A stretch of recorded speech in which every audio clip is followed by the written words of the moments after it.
How's it going, everyone? Wayne the Unknown here, and welcome to another episode of Cosplay Con Talk, where we basically discuss everything pertaining to the cosplay community and conventions. Tonight, we're doing another segment of Get to Know That Cosplayer, and tonight's featured cosplay guest is Ruki Rukster. Hi, How are you doing thank you for tonight? having me. You're I'm very wonderful, welcome. thank you. That's very I'm good. sorry, I don't do this a lot. That's okay. Again, thank you for being another guest for this series of mine. It's glad to see it's been kicking off. And Yes, absolutely. Thank you for having me. oh, you're very welcome. And so to begin, how long have you been cosplaying for? Oh goodness, officially and publicly since 2005. So you've been So cosplaying for 16 years? is that 16 years? Hey, that's a long time. I'm a vet. You can't tell, but I am. Yeah, I'm pretty well seasoned in the whole thing. So it's really cool to see, that things have gotten so popular and mainstream, but it's still really weird for me because when I started, it wasn't like this at all whatsoever. When did you start? So, do you know anything about like the scene in 2005? I was so young back then. I'm 28, so I was like I only thing I ever liked was just dressing up for Halloween. I didn't even know conventions and stuff like that was a thing until like about high school. Well, let me blow your mind. I just turned 29 literally yesterday. So we're like the same age. I was going to cons in 16 years ago. I was being a little naughty, and that's when I shouldn't have been, but I did. So you've been cosplaying so you've been cosplaying since you said 15 years. So going to cons since you were little then. Very young, yeah.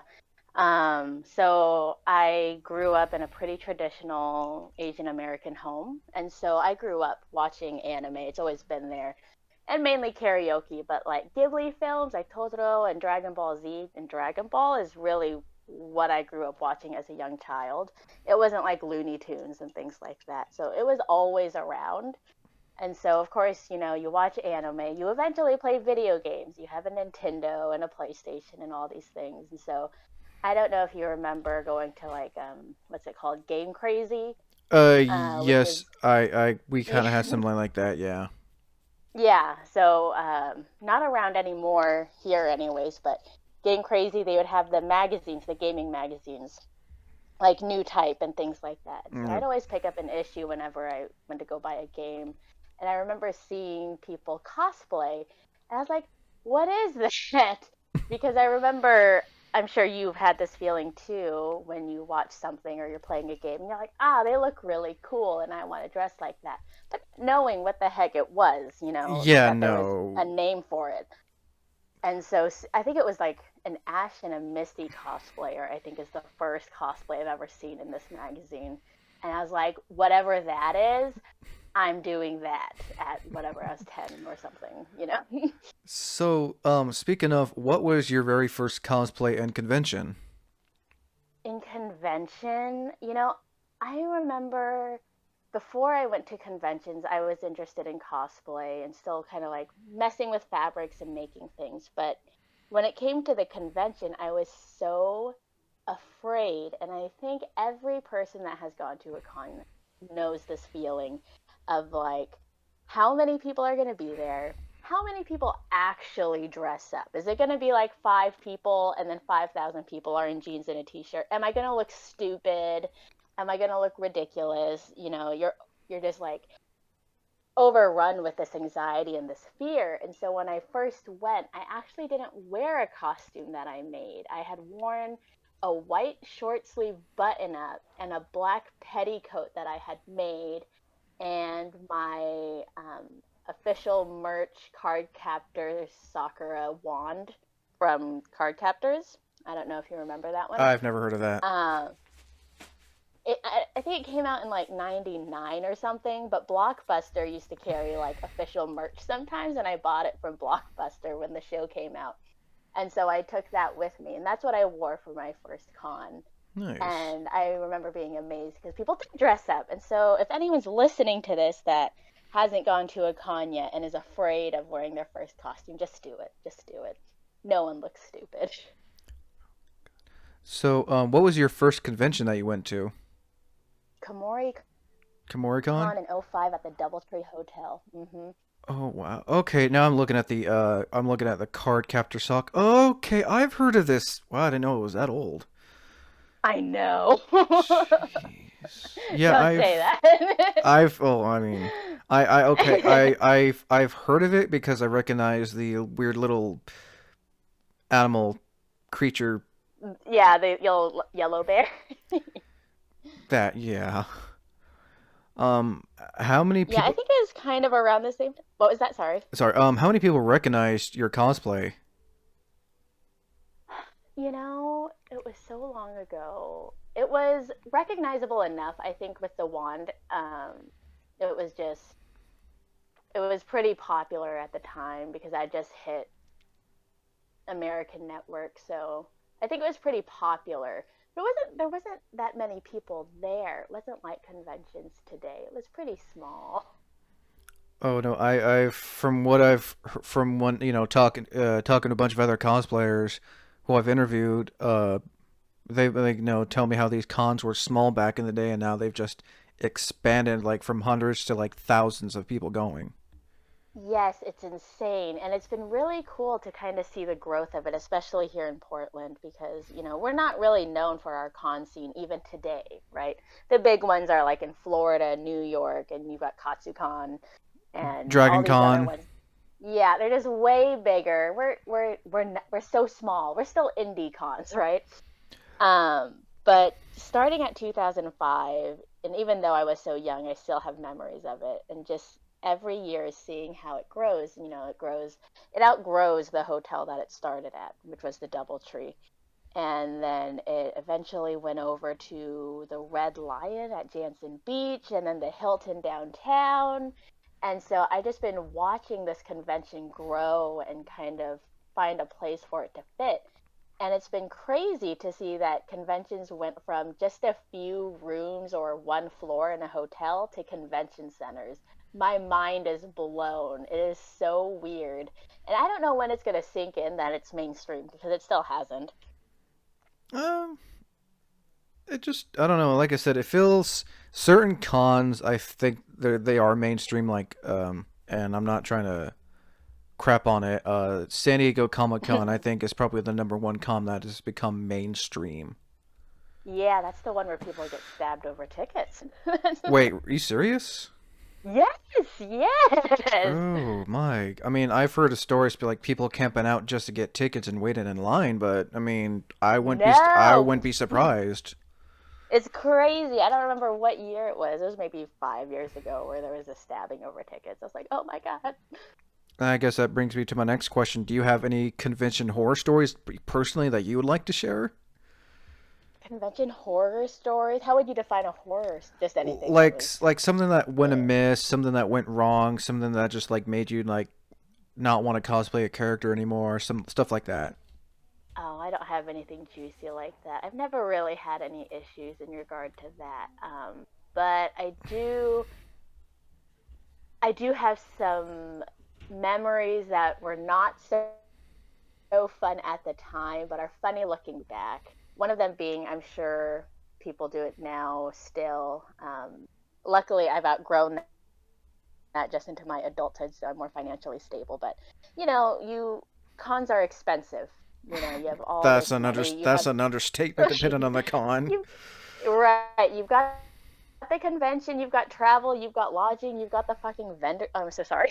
It's okay. It's You've got okay. the vendors It hall. happens. But the vendors hall gets you. So you know we budget for like hundreds of dollars just for these things, and then you've got your hotel. So what do we all do? We pack ourselves into a hotel room. It was one of the Komori cons I was staying at. I think the Oxford in Vancouver, and we had 16 people in our room, and it was absolute insanity. Everyone sleeping on any surface, the floor, the tables, the beds, the windowsills, the bathtubs. Oh my God. It ended up being like $50 per person or something. It was great, but oh my gosh, it's so difficult, especially because everyone's cosplaying, everyone's on their own schedule. And for me at the time, it would take me like a minimum of 3 to 4 hours to get ready. So I have to get up at 5 in the morning. So I'm that asshole that gets up at 5. And so I would feel bad. But sometimes it wasn't just me. Other people would also get up at 5 or sometimes 4. And then you have convention partiers that Ugh. don't come back until 4. and, Oh man. and so, I'm so happy to have experienced those things, but I would never do it again. If anyone was like, "Hey, Ruki, you want to share like a hotel room with 16 of my other friends?" I'd say no. Like But pass.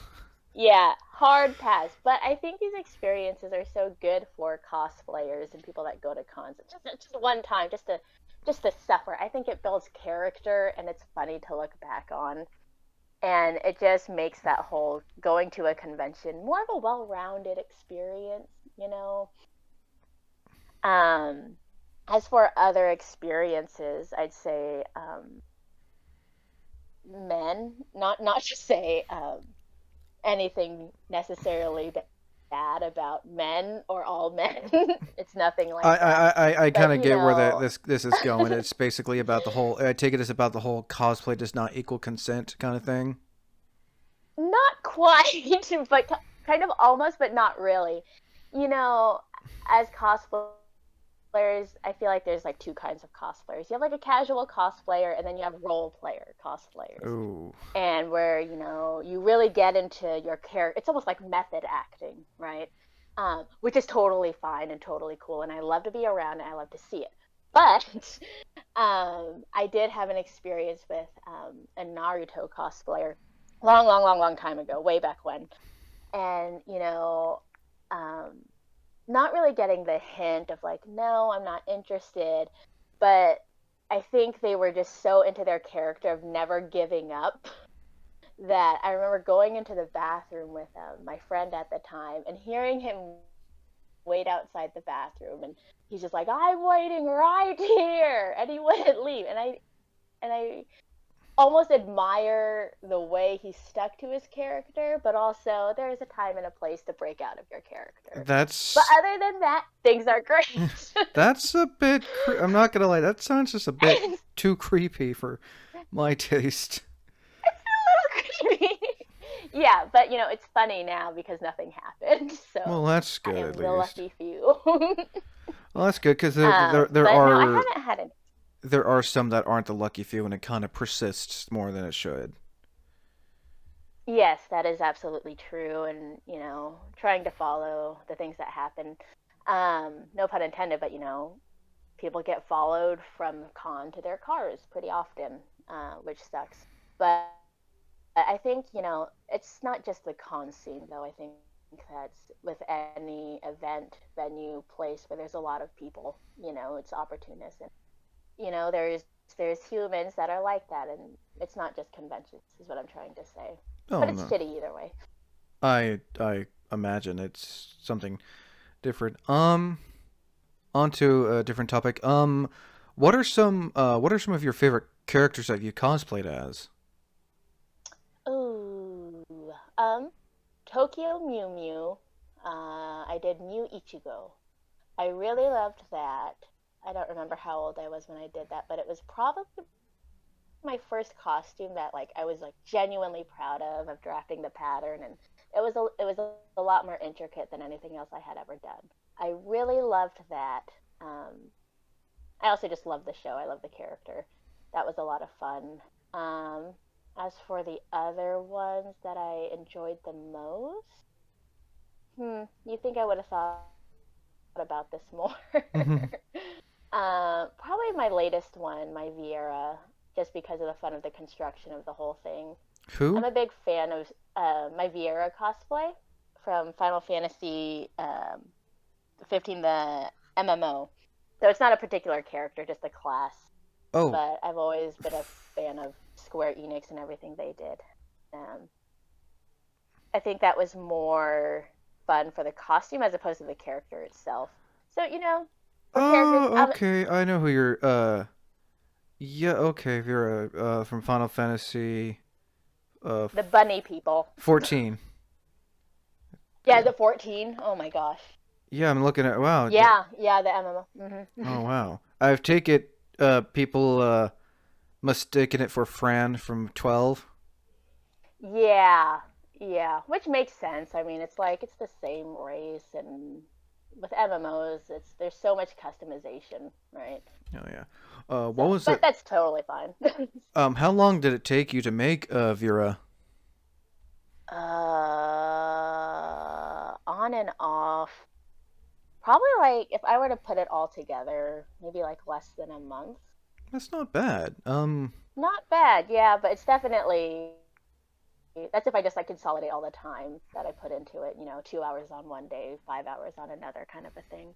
Nice. Mainly the time for something like that, I feel like half the time is just a curing process, things to dry, which I think is the most annoying, especially if you're impatient. It's like, oh, I have to have all these coats of paint completely dry, which takes days. Oh, I believe it. What kind of material did you use to make the ears? The ears in my Vieira cosplay I had purchased from an ear maker, and I now make my own ears using a very similar method. And it's just fur and wire. Nice. What type of fur do Mhm. you use? Faux fur. I use faux, so they're vegan. Oh, that's always good. So I also gotta ask about the same cosplay. How long did it take to Mhm. make the axe? The axe didn't take long at all because the costume was made, but the axe was not. The base of the axe was purchased, and then I completely customized it with paint and fur, and then I'm looking at it right now, and the leather decal, but the body of it was purchased online.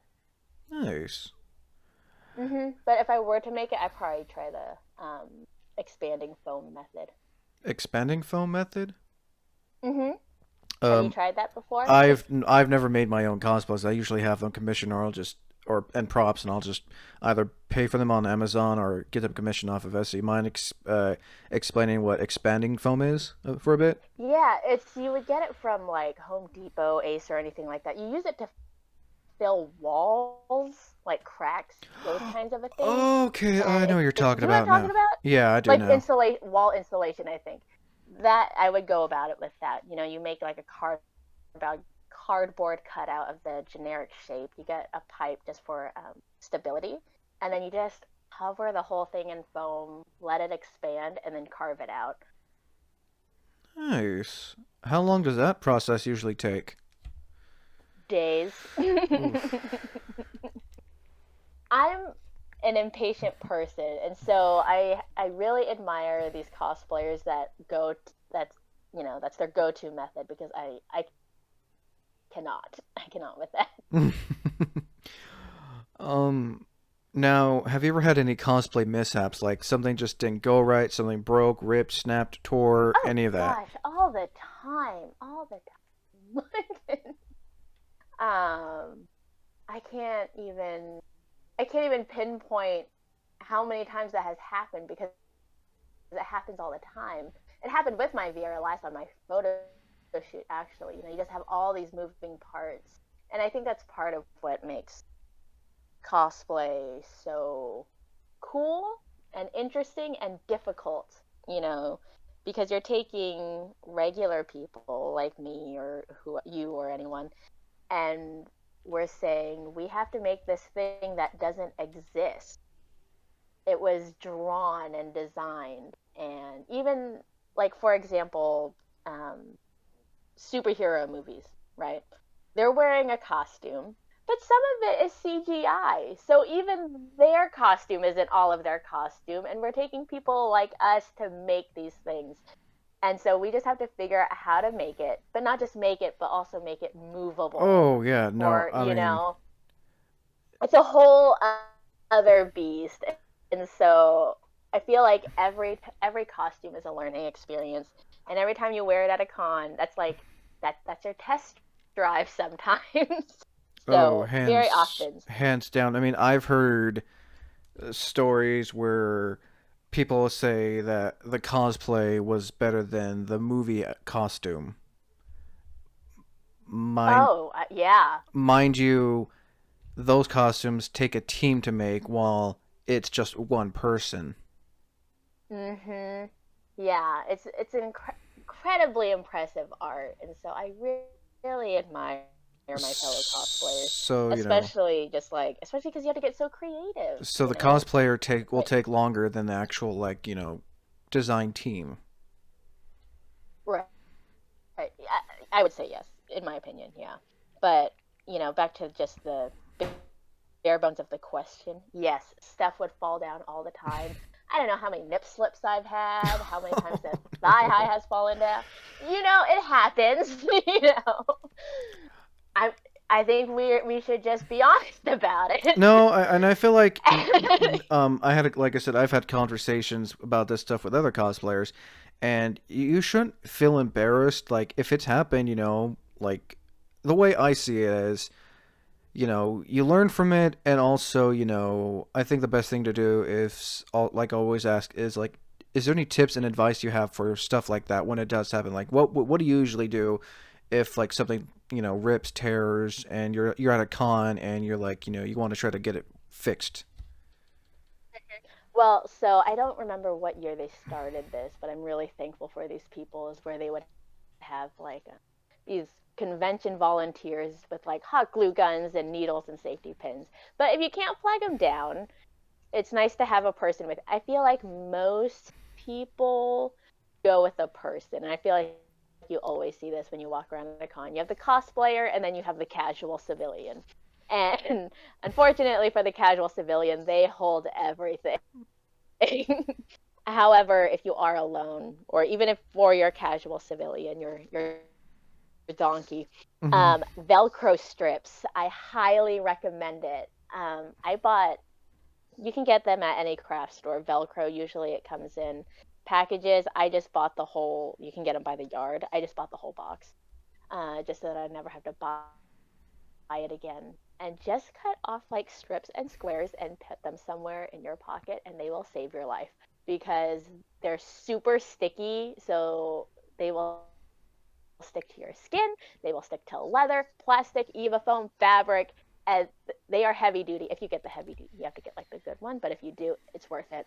And that'll at least get you through a couple of hours, depending on what it is, or at least to your hotel room. So that is what I recommend because it has saved me, and it's really easy to store and carry. Well, Velcro. that's always good. I think anyone who's listening will, like appreciate that because not everyone, someone like me or so who's on a budget, like learn about this kind of stuff will come in handy. So if I ever have that kind of mishap, that'd be great because some cons don't always have a cosplay repair station.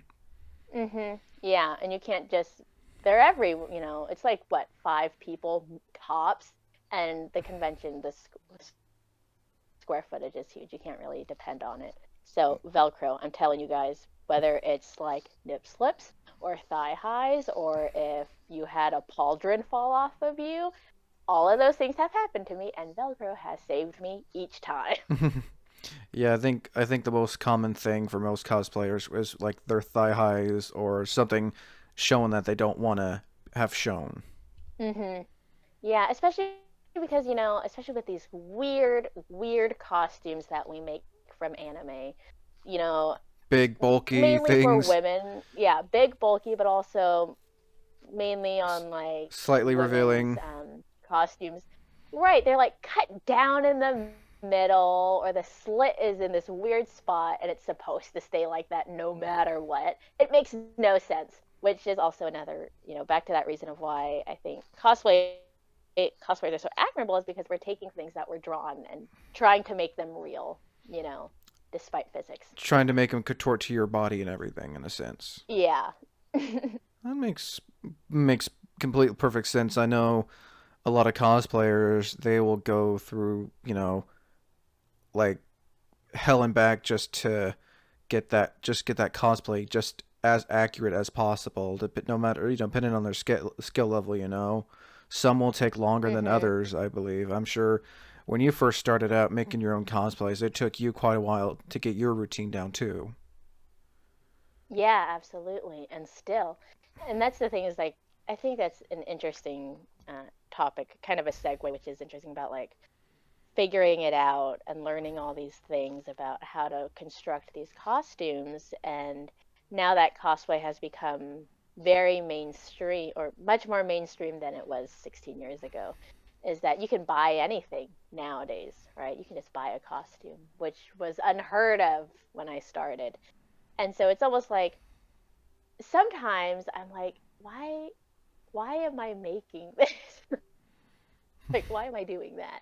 When I had this thought earlier today, actually. I just bought fabric for my next costume that I'm working on, and some cosplay shop just released it. They made it for less than the fabric that I bought for part of my costume. And I'm like, why am I doing this? But then I remember that I really do enjoy crafting, but it's a weird place to be. We got about 4 minutes to go. Mind sharing a little bit about this new cosplay you have in mind? I'm doing Scarlet Witch from WandaVision, sort of. Ooh, I've been nice. wanting to I've been wanting to do Scarlet Witch for a while now, but she's always been on the back burner. All cosplayers know we have like a list of 100 things to do, and Oh, we definitely. we all have like ADD minds, right? And so I'm like, I'll get to her, I'll get to her, I'll get to her. But then, with WandaVision coming out, she's a much more relevant character, which I think is more motivating because I'm like, who even cares about Scarlet Witch right now? Right. But right now, everybody cares. Everybody cares about her. And so I'm working on her finale suit. But what I'm doing is I'm taking her finale suit and also her like classic comic suit, that like red leather, pink tights kind of a Mm-hmm. look. And I'm gonna mash them up together. And so it's gonna be more of the finale suit, but as that like bunny suit style. You know, Nice. is that an appropriate way to say it? Yeah, I Describe guess in a it? way it technically is like a Playboy bunny suit when you think about it. That's what it looks like to me. Other people Just thought. I mean if you look at it, her classic suit it kind of does look like a Playboy bunny suit in a sense, the one piece Yeah, outfit. high The cut, it's strapless. Okay, so I'm not crazy. Someone else was like, "Oh, that's a bodysuit, not a bunny suit." And I'm like, "That's like the same thing." uh Okay. when I think of a bodysuit, I think of something completely different. I think of like Catwoman or Black Cat is what I Exactly. think of when I think of like bodysuit. Yeah, Which okay. I'm not crazy. Oh, which I've actually sorry, seen what? your well done Black Cat, by the way. Thank you. I forgot that I've done like so many versions of her, and it was like a memory that I had, and I completely forgot that I did her until now. Thank you for reminding me. You're welcome. One more thing to add. Yeah, Do you plan on trying to get your husband to go as Vision? I asked him, and he wants to go as the Witcher, maybe, but I think Well, if he he's goes still as kind of silly as Vision, anyways. if he go, I mean, if he goes as the Witcher, it means you're gonna have to probably go as like Yennefer or Trish. Right, or I guess we just have to not hold hands. I'll just pretend I don't know it. Hey, I mean, We'll see. We'll see. um, so yeah, that got like a minute. Any quick little advice you'd like to give to new cosplayers, the new congoers out there, real quick? Yes, one of the biggest ones is don't be afraid to wear your costume. Anxiety runs in all of us. I think that's why we go to these things. We have that in common. We're all kind of nerds. We're all kind of wallflowers. We get it. I think everyone there can relate to you. Just wear what you want to wear your costume, and don't be afraid. And also, don't don't take everything so personal. That's all. No, I wholeheartedly agree on that. Most definitely. I Well, hope that that helps. oh no, it definitely did. Again, Ruki, thank you for coming on tonight for Cosplay Contacts. Get to know that cosplayer. Of course, thank you, and thanks for chatting with me. It was You nice. are most welcome. Until next time, everyone, I'm Wayne the Unknown. Thank you for listening, and until also next time, thank you for watching.